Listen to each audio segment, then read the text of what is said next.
All right, so I'm going to tell you the best thing and the worst thing about the 2025 NFL draft class of the Dallas Cowboys. Let's go.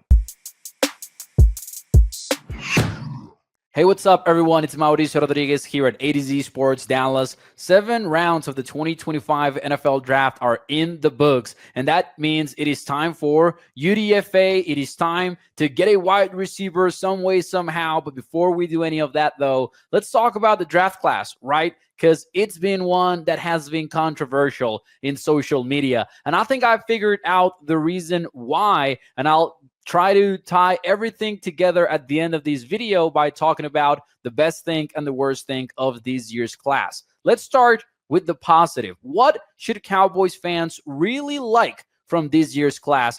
I think it's pretty simple.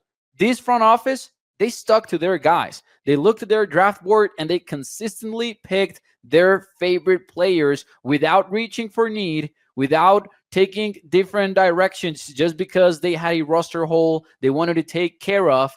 And that translates to a very simple thing. They're picking good players. And I think the Cowboys, in day 2, they got players that could start or at least play very significant roles with the team on defense. That's on day 2. On day 3, they actually might have gotten a solution to the running back situation. In other words, I think you're going to have day 3 players that are going to be pretty significant on offense. But let's get into the details, shall we? In the second round at pick 44, the Cowboys got edge rusher from Boston College, Donovan Ezaraku. And yes, it is true. The Cowboys lost Chauncey Golston. They lost DeMarcus Lawrence. But it still wasn't really that big of a need because you kind of had prepped for those losses a little bit. The Cowboys are getting back Sam Williams from injury. They're seeing Marshawn Neiland march into his second year in the NFL. They signed Dante Fowler Jr. and even took a flyer on former first-round draft pick Peyton Turner this free agency cycle. And of course, on top of them all is Micah Parsons, one of the best defenders in the NFL. I think had the Cowboys not picked an edge rusher in this year's draft, they would have been okay, really. But by adding Donovan, then you're getting a player, he could very well start day 1, week 1. Why? Because he's a player that you're not even talking about freakish traits that you want to develop. You're talking about a player with one of the deepest backs of pass rush moves in this year's class. One of the most pro-ready players, one of the highest floors in the entire class. Again, somebody that can make an impact right away. And he might be more of a pass rusher than he is a pass defender. So we might not be talking about a 3-down defensive lineman. But on third downs, there's a high chance early on we see him on the field alongside Micah Parsons. Instead, had the Cowboys reached for a need in round 2, you would get a player that maybe would have had to fight to earn a role in the first place. Now, fast forward to round 3, pick number 76. The Cowboys get Savon Revell Jr. out of East Carolina. Let me tell you this, at that point of the draft, he is a steal. It is true that he's coming off of a torn ACL injury, and he has a longer injury history dating back to his high school football days. But this is someone that if he is healthy, and team officials have been told he will be healthy by July at some point, he is somebody that you can rely on. You can rely on to the degree of he could start, right? He's got the size, he's got the speed, he's got the length. There's a lot of things he needs to learn, of course, right? As any rookie entering the NFL. But I would feel much better about Revell Jr. starting the game than most of the other options the Cowboys are going to have on their roster for week 1. This is, of course, considering that Trevon Diggs is likely going to start the season on one of the injured list, whether that is IR or physically unable to perform. He's going to miss some time. In the meantime, Savon Revell Jr.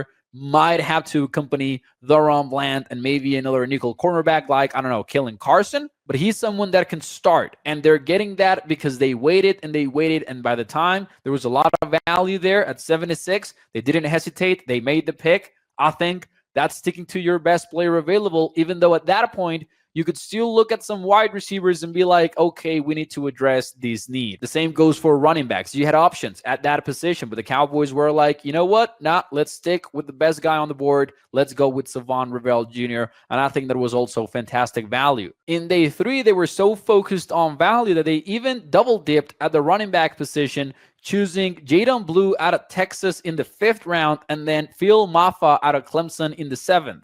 Let me say this very quickly. I love that combination. I don't think any of these guys is a true running back one that's going to spearhead the committee, but they are complementary to each other. You've got Jadon Blue on one hand, who is explosive, home run hitter, and I'm sure we'll talk more about him later in the process. He's got that big playability that the Cowboys were seriously lacking, and he can be a receiver out of the backfield as well. And no, he's not a great pass catcher. No, he doesn't have top-notch speed, but these two are, again, a 1-2 punch, one for early downs, another for late downs, and they could make it work. And a quick glance at the Cowboys depth chart before the draft, Miles Sanders, Javonte Williams makes it pretty clear these guys could be better. These guys could be at the top of the depth chart by the end of the preseason. And there's many more draft picks to get into, and we will at some point next week. But let me close this video with the worst thing about this year's NFL draft class. And the reality is the team does not have a number 2 wide receiver. And I'm going to tell you this.